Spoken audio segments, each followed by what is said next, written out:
Here's O'Hara. He hands off to Mayer, and look out!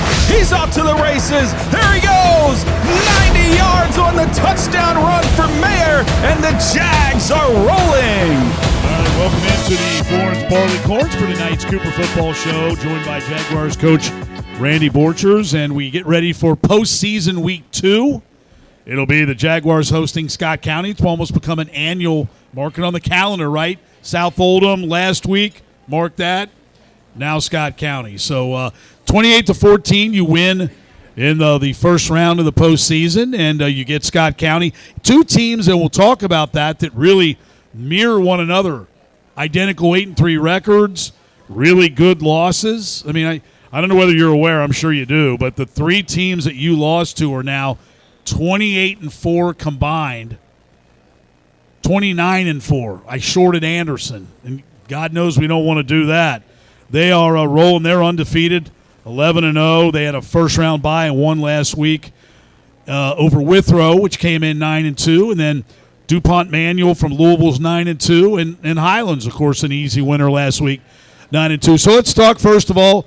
I'd be remiss, however, if I didn't mention, because we haven't done the show since the Simon Kenton game.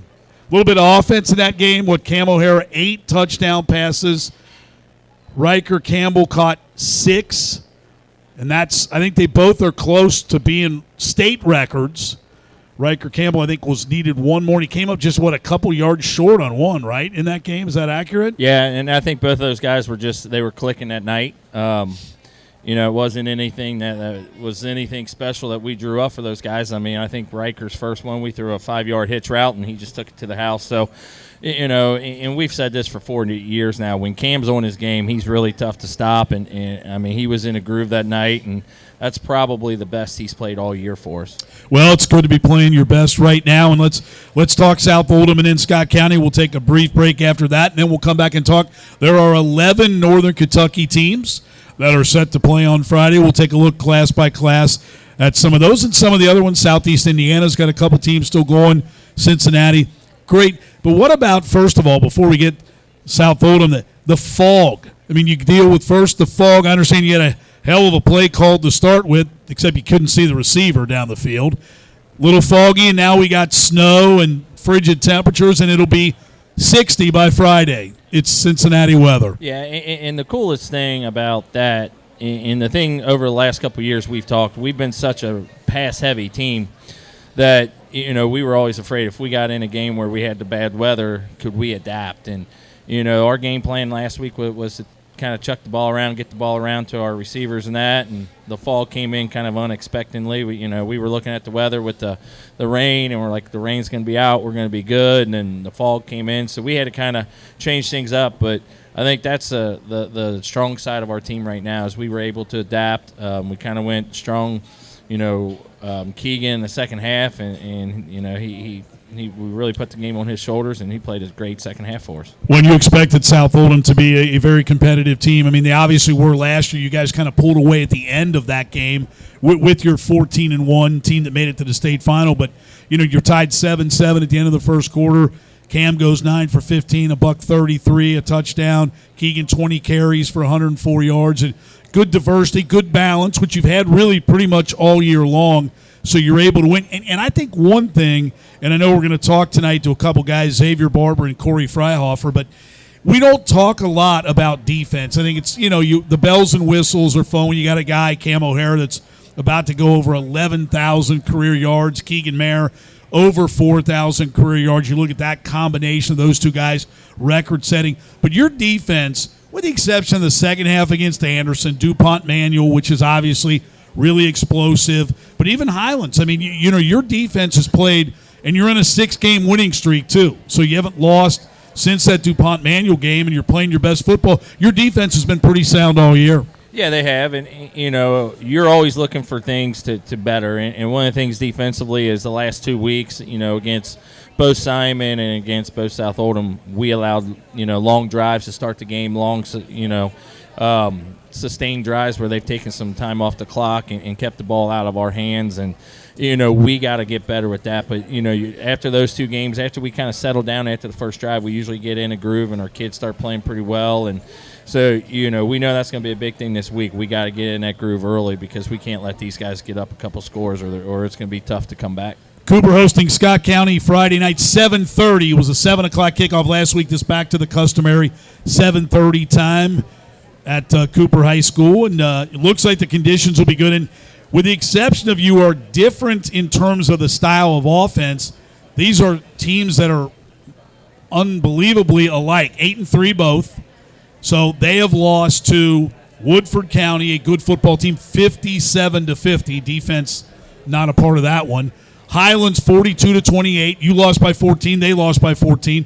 And they also lost to a 7-4 Madison Central. So every team that they've lost to is still playing. Every team that you've lost to is still playing. Now, the wing tee, I know coaches talk all the time. It's not something you see every week, which makes it difficult to defend. You've seen them. This is, the fourth year in a row you've played Scott County. And it started, and it's been a weird series, right? 3 years ago, it was running clock. They beat you. Then if I'm not mistaken, then it got to be a running clock for you guys. I mean, I want to take you back to that game down in Georgetown, that first loss to Scott County. Did that do something for you that, getting knocked out by a good football team, but being running clock, and you've been really pretty darn good since that? Do you remember back to that and coming out of that, going into the offseason, was that kind of a motivational factor for your football team now? Well, we were still fairly young at that time. I mean, Cam was starting as a freshman. We had Jack Lonecker who was still on that team, and we had a lot of guys returning. And I remember, the thing I think people forget in that game, I think we went up 14-0 early in that ball game. And then they came back and then kind of took the lead and got all the momentum. But you could kind of tell at the end of that game how our kids were hurt and upset, and you kind of knew at that time that group was going to come together, and they kind of had that hunger.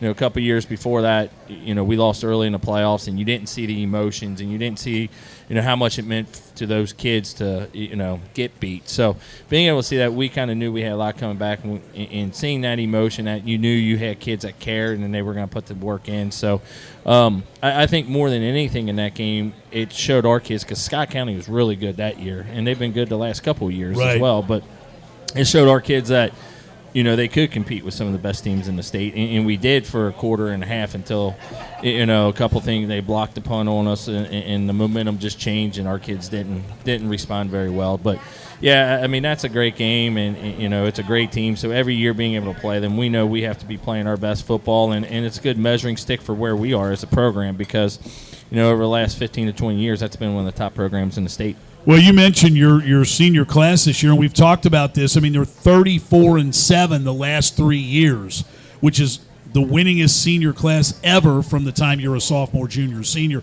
Now, what is it about the wing team? I mean, obviously you don't see it. I get that. And they've only thrown 72 passes all year. Element of surprise, they're 42 for 72. They've got a 1,000-yard rusher, 2 other guys who get the ball a lot. What is it about the wing tee? Besides the fact that they execute it really well, but if that were the case, everybody'd run the wing tee, right? So what makes the wing tee so difficult other than the fact that they run it well? You don't see it very often.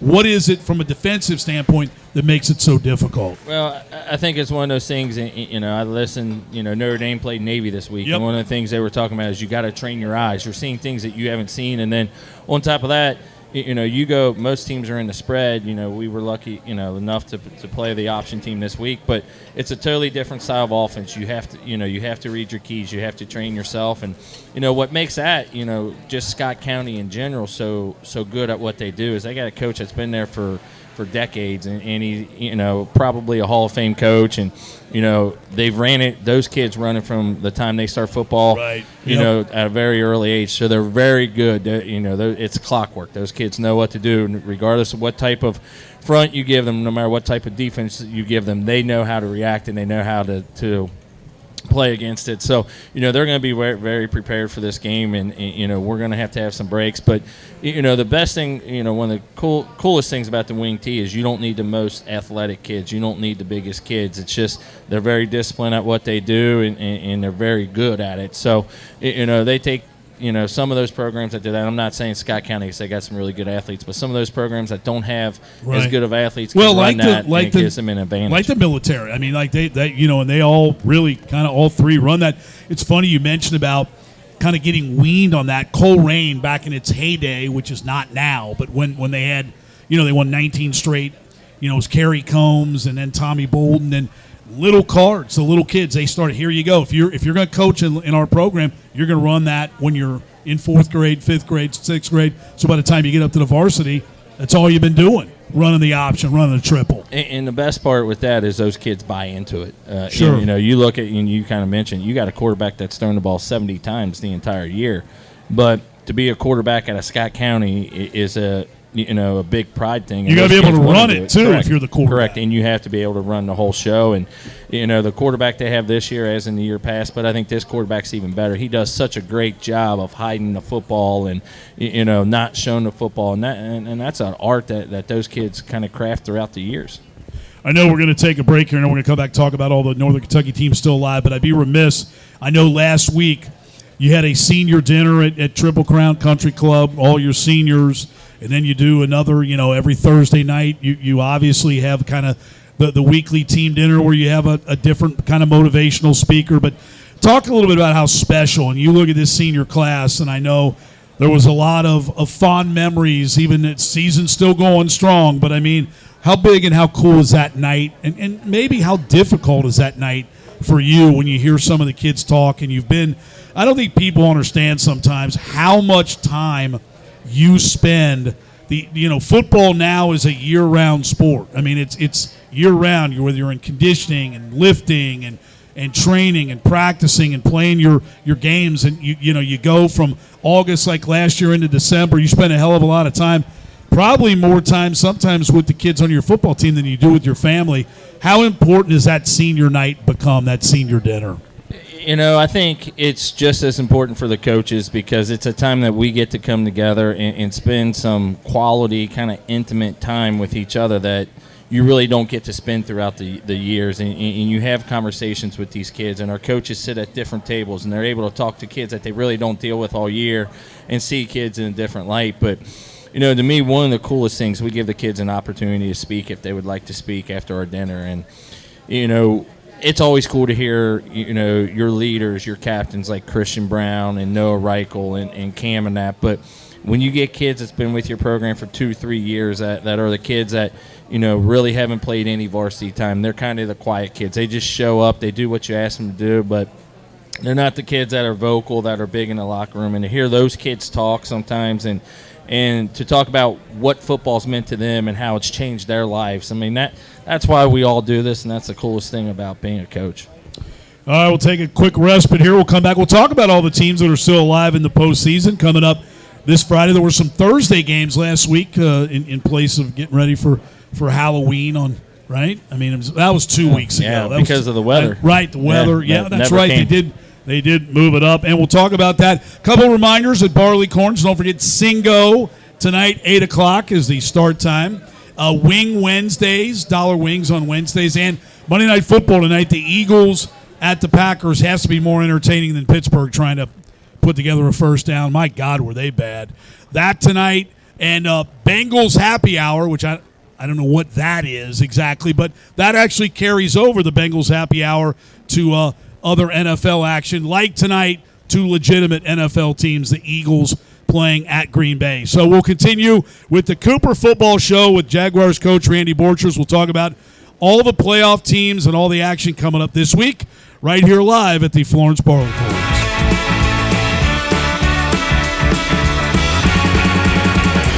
All right, welcome back to the Cooper Football Show with Jaguars coach Randy Borchers. Cooper hosting Scott County in the second round of the Kentucky Class 5A State Plus. 7:30 kickoff out in Union this Friday night. But there are a lot of teams in action, 11 Northern Kentucky teams that are still playing on. And we'll go small school to large school class-wise. And in Class 1A, you've got two games. You've got the Campbell County Holy War being played in Park Hills.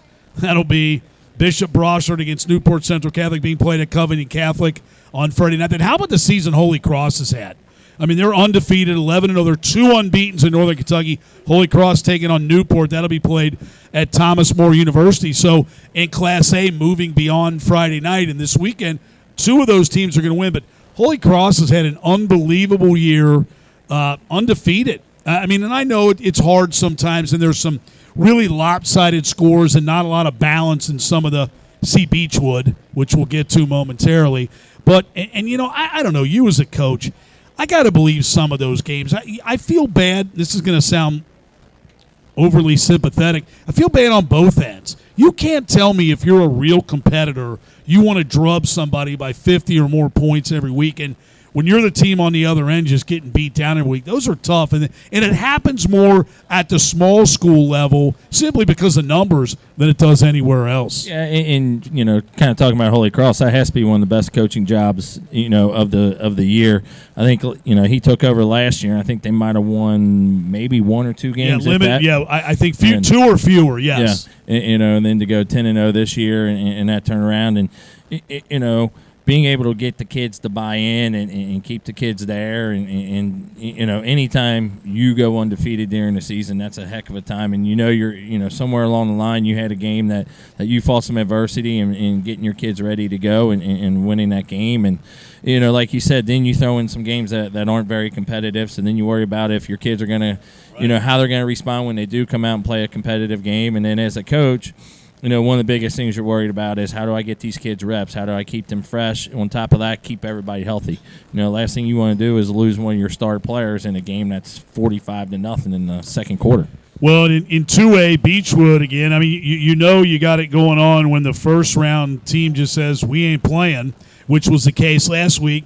And then one of your former assistants, Gary Pence, he gets a nice assignment of going to Fort Mitchell at Walton Verona and taking on Beechwood. They won 4 of the last 5. You know, everybody said as soon as Beechwood leaves A to go to 2A, that's done, right? And they continue to win. You know, Jay Volker's now won his first, and you know, they have to be. Now it'll get tougher when you get to the semifinals and final, clearly, but you know, you got to figure Beechwood. I mean, I know they played during the regular season; it wasn't close. It probably won't be again on Friday night unless they come up with some miracle. Yeah, and I don't, you know, Beechwood probably won't play another competitive game until probably the semis. And, you know, looking at their schedule, I bet it's probably been since week 5. So they'll go almost 8-9 weeks without really having a competitive football. Well, and you know, it's funny because I know people get on the Beechwood schedule, but I mean, what do you want them to do? I mean, they play Dixie Heights, which is a 5A school. They play Covenant Catholic, and that's their loss, and they play them every year.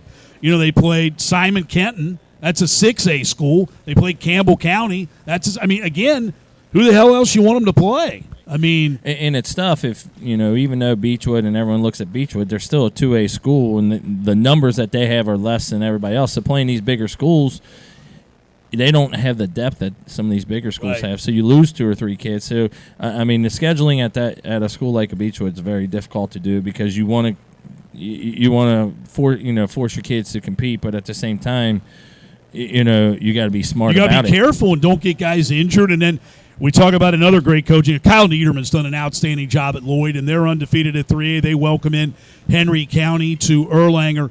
He's done a really good job, and I mean, this has been a number of years now put together where Lloyd's been a viable contender in 3A. Yeah, and I think earlier in the year they put a running clock on Henry County, so this should be another game that they cruise through. And you know, Kyle's done a tremendous job, and I remember when Kyle got that job, we had talks, and just the way he's changed that culture and get those kids to buy in and force those kids, you know, buy into the discipline that he had. I think that's just as important, and that's one of the biggest reasons they've always had some athletes there. They've always had the players, but to get those kids to buy into a system and buy into the discipline and the hard work, and that's all, you know, the culture that Kyle's created over there. And then in 4A, you've got Highlands. They'll host in Fort Thomas, Ashland Paul Blazer. Highlands is playing really, really good football. They can run it. They got the big offensive line.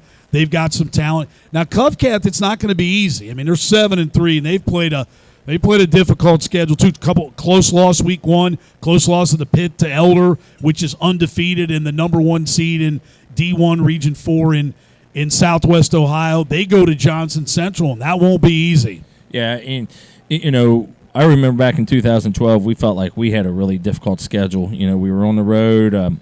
We played some really tough teams. But I can tell you, in my opinion, if Covcath goes on to win a state championship, which I think they're good enough to do, that's most probably one of the best coaching jobs Eddie's ever done, because the schedule that he has to go through and the places he has to go, Johnson Central to Boyle County. 4A's loaded. Correct. And then having to, then the coolest thing with that is if things kind of align the way they should, if they continue to win, they'll probably be playing Highlands in the state finals, which, those two, the rivalry in that game to play each other for a state title, you can't ask for a better atmosphere. Well, that might be cool and a nice atmosphere, but that's the dumbest thing I've ever heard. How two teams that are in the same district could play for the state final, but they didn't ask me to make up. Now, how about this? So they lost 26-20 to Ryle, 28-20 to Elder, and by 31-28 to Highlands. I mean, those are credible losses, and probably Eddie Everson can go, we could have won all three of those games. Then you obviously hosting Scott County in 5A, and Ryle,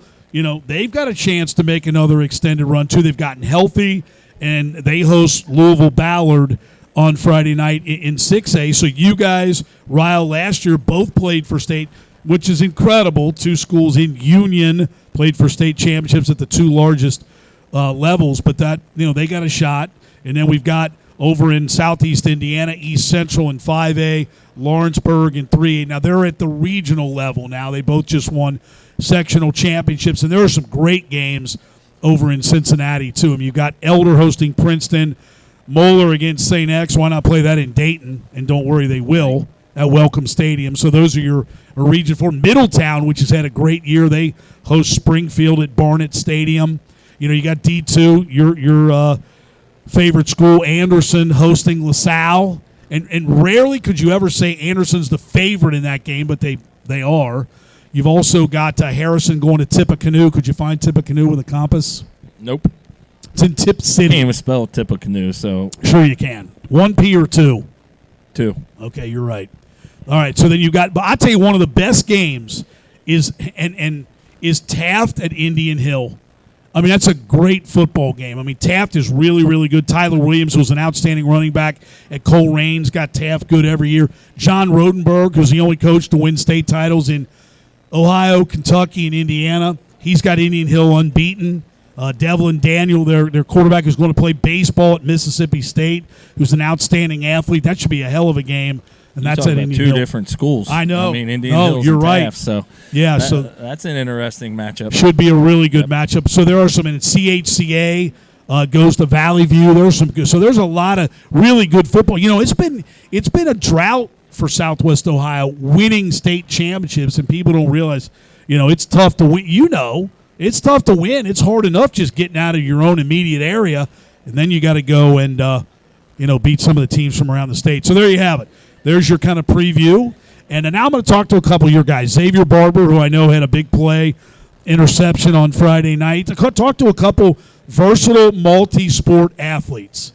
And also Corey Freihofer. We tried to get Jamari Duncan, but how about this? The studious one. Apparently his mom said, got to study. Now, I don't know. Maybe he's kind of shy and just didn't want to take the mic, but that's okay. If he did, he's going to study, whatever the case may be. So we'll talk to Xavier Barbour and Corey Freihofer about this season to date and to talk about some of the other stuff that they do. And then I'll welcome you back up for a final talk about Scott County. We'll get folks ready for tonight. Again, Monday Night Football. It is the Eagles at the Packers from historic Lambeau Field. So there you go. We'll take a brief, yes? Who's the best team in the greater Cincinnati area right now? In your opinion, you see teams from all over. Who would you pick right now as your best team in greater Cincinnati? It might be Anderson. I mean, it might be. I mean, they're at D2. Out of the 4 Division I teams, I mean, Winton Woods led Princeton 16-0, and Princeton came back and won 23-22.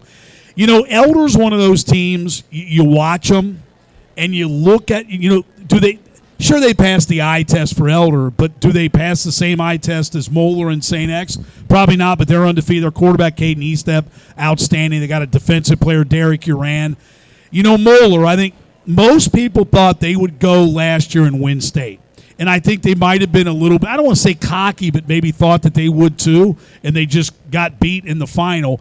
Matt Ponatoski, who's going to play baseball and football at Kentucky. He was Ohio Mr. Football. And St. X has got like 7 D1 guys on defense. I mean, those 4 teams, I mean, Utah, I don't know.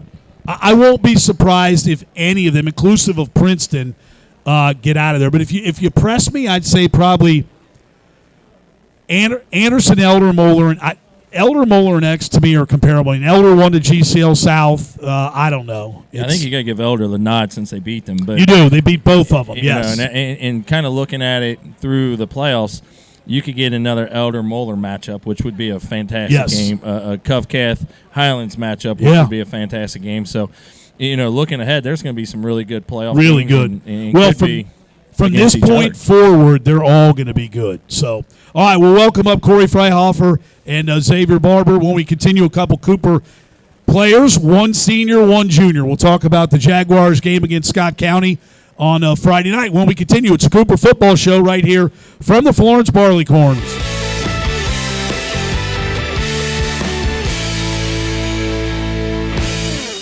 Welcome back to the Florence Barleycorns. We continue with the Cooper football show.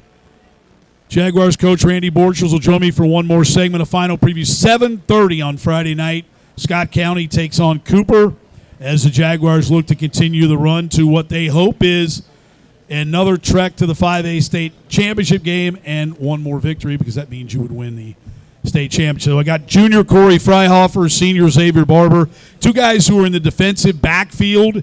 And, when you look, and I'll start, Corey, I guess, with you, and we'll talk about they're also very versatile multi-sport athletes. They do track and field in the spring, and they each play a different sport in the winter. Corey's a wrestler. Xavier plays on the Jaguars. Got a new coach this year, Justin Holdhouse.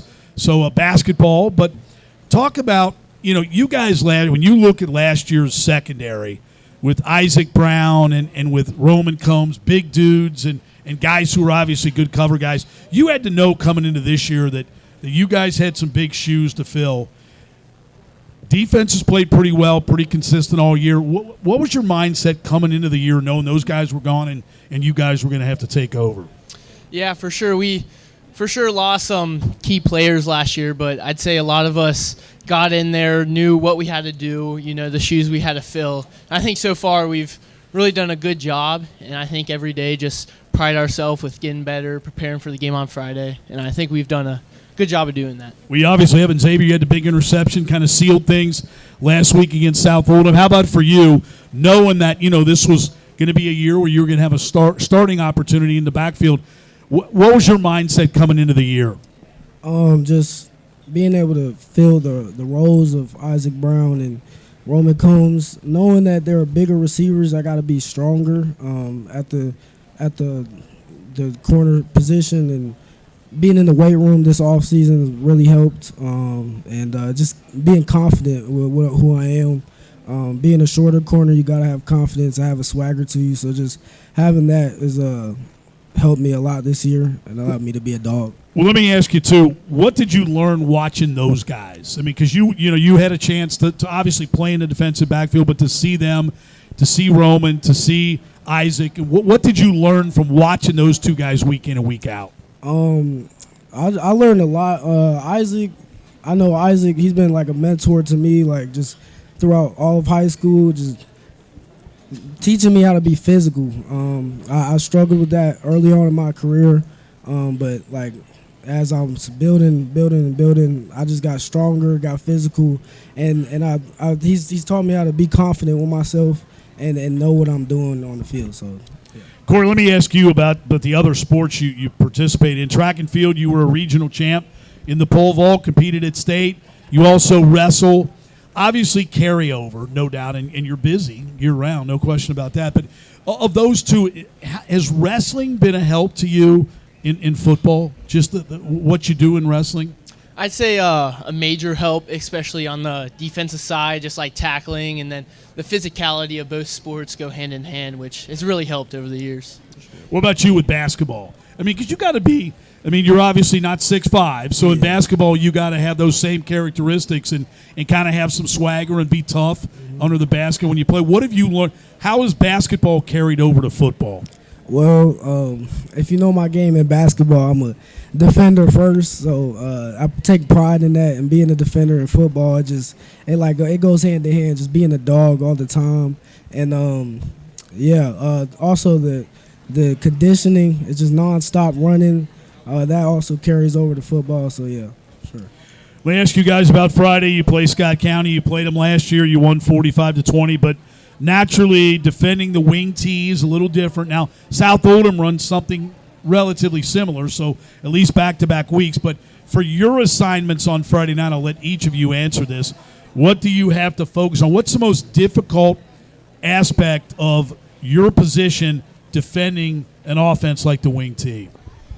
This week it will really just be every play, making sure I'm cueing in on my keys and just different players I need to watch out for and just make sure I don't fall asleep or anything and just be that wouldn't be good. No. So what about for you? I mean, do you enjoy trying to defend an offense like the wing tee? I mean, they're rarely going to throw it, but you got to be aware of the pass because they look to take the run and then all of a sudden they're trying to hit a deep ball. So what's the biggest challenge for you defending the wing tee?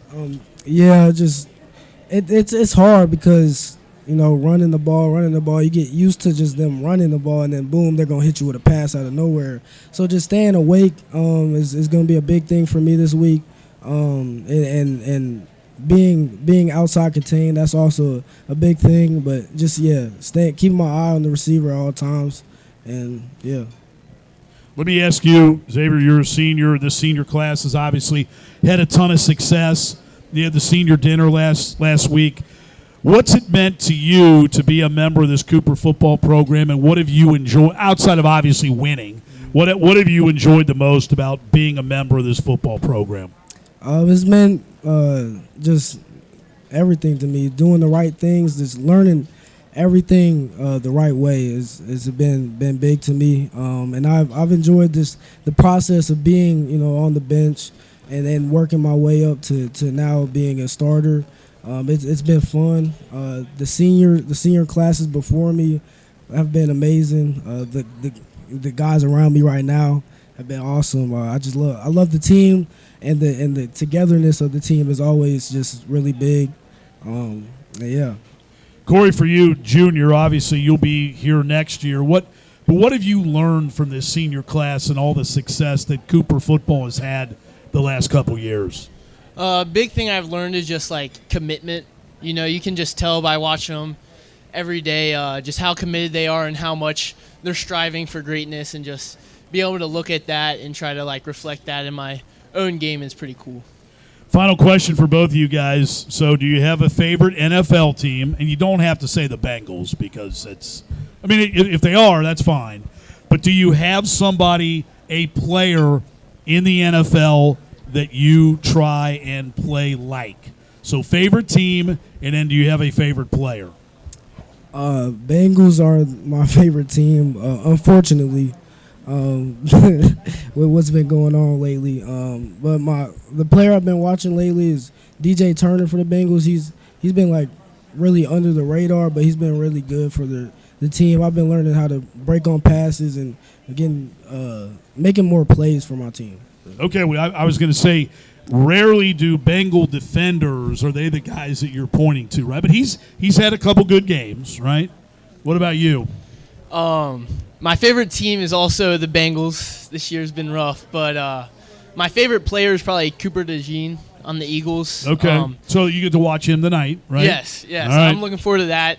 I just love how he plays, and last year, his rookie year, it was cool just watching him do really well. He went to Iowa, right? Correct. College? Okay. Yep. So final question for each of you. Scott County, Friday night, kickoff 7:30. What's it going to take for Cooper to advance and keep the postseason run alive? Defense. Defense wins championship. Defense is going to win that game. If we can contain them and not allow them to score big numbers, I think we'll be all right. I'd say defense will be a big part in just getting as many stops as we can. You're also a wide receiver. Do you prefer one over the other? Offense, defense? Man, with my offensive coach right there, I don't know if I can truly say You what can I say- like, you but can you say know, both whatever are you awesome. want. No, this is yeah. I've been playing defense all my life, and I really like making the hits instead of getting hit. So I'd say probably defense. All right, there you have it. All right, 2 key members of the Jaguars defense, senior Xavier Barbour, junior Corey FREIHOFER. Best of luck to both of you guys. Thanks for joining me tonight, and we'll see you Friday night. Thank you. All right, we'll continue. Final segment with Coach Randy Borchers. We'll talk Scott County and the ability to play at home and hopefully keep the postseason going on. This is a Cooper football show right here at the Florence Barleycorn.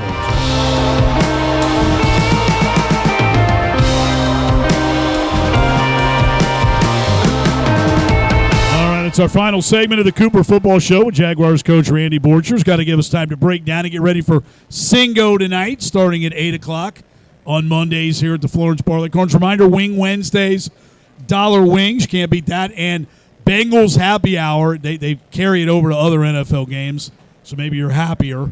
So all those specials will be in effect tonight for Eagles at the Packers this evening. But Friday night, 7:30. Looks like the weather's going to be nice. Be a little chilly at night, but I mean, when it gets up to 60 during the day, you'll take that, especially after this nonsense.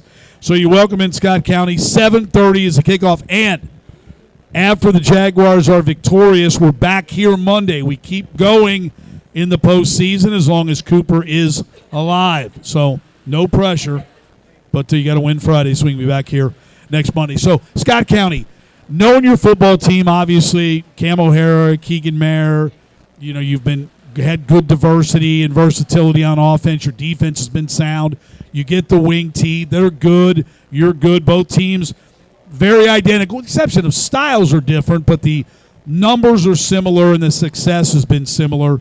What do you have to do Friday? And let me ask you one thing. Do you worry about – watch enough football, you got to get off to a good start.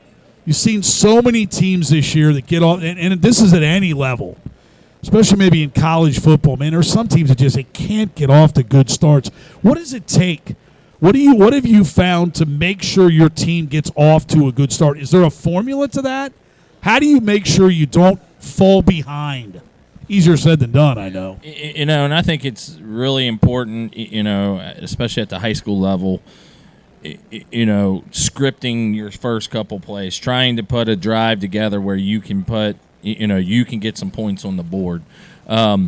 You know, and we talked about this a little earlier. When you play a team like the Wing T, it's going to take your guys a little bit of time to kind of pick up the speed. And no matter what you do in practice, no matter how well you try to simulate it, you're not going to simulate it against, you know, in practice like you're going to see in the game. The way they run it, because they do it every play. So, you know, it's trying to get our kids accustomed to it. So, you know, the biggest thing is not getting down a couple of scores early and staying in it. And, you know, and Friday night's going to be a big thing. We have to be able to create turnovers. And, you know, last year, once we got in the playoffs, man, we were creating a lot of turnovers. We have not done that this year yet. So, you know, we have to find a way to force some turnovers in this game and take a couple drives away from them. Well, you mentioned, too, I mean, the one thing when you fall behind a team that runs the wing tee, they're able to just – you don't get many possessions. I mean, you know they have extended drives when they're successful at it, and it's if you fall behind, it's hard to get enough reps and get enough possessions to get back in it. So, I mean, and that was kind of the case Friday night. I mean, you look at, you know, it was 14-7 at halftime. I think we ran 13 plays in the first half. You know, so, you know, South Oldham did a tremendous job of you know, running the clock, keeping the ball out of our hands, keeping us from getting in any type of rhythm. And, you know, we're going to see the same stuff with Scott County. So it's important that we find a way to get some stops or some turnovers. I saw something I've never seen in any football level last Thursday night. It was UT San Antonio against South Florida. South Florida did not run one offensive play in the first quarter, and they were up 14-0. They didn't run a play in the quarter. They had a kickoff return for a touchdown and a defensive touchdown. Didn't run one single offensive play until I've never seen that before. It'd be nice to be a 14-0, not having to run one offensive play. Now, I think they wound up scoring 50+. I mean, they got the offense going, but nonetheless. Well, good luck on Friday night. Again, 7:30 kickoff. Want to see everybody out there. You need and it's good to play at home. And is this the last home game? Most likely. Yeah, I mean, if we win Friday, there's going to have to be a whole lot of stuff go our way for us to get another home playoff game. Because it gets reseeded, the RPI, and then it goes from there. Yeah, I think we're 9th in the RPI. And, you got a lot of teams in front of us that are still alive. So, for us to get another home playoff game is probably slim to none. But we talk about this all the time. We got great group of fans, and they travel. They do. And sometimes I think last week our crowd wasn't great, but we had a lot going on. We had the craft fair. The weather wasn't great, but I got a feeling they'll turn out this week. And if we win again this week, wherever we go next week, I think we'll have more people there than the home team. All right, so people to thank: Matt Razor doing a great job with the video, Billy Priggett with the audio, Shane Beckett, who feeds me all kinds of information, helps set up everything. I know he's a big help to you as well, and obviously Randy and the Borchers clan for coming out, and everybody from the Cooper family for coming out tonight. Singo, 8 o'clock. Reminder, participate. It's every Monday here at Barleycorns, and the Bengals happy hour special is good through the NFL Monday Night Football. So have a great night, and get ready for 22 degrees in the morning. But it'll be much better on Friday night when Cooper hosts Scott County, second round of the postseason, as the Jaguars look to continue their postseason run. This has been the Cooper Football Show with Jaguars coach Randy Borchers right here at Florence Barleycorn.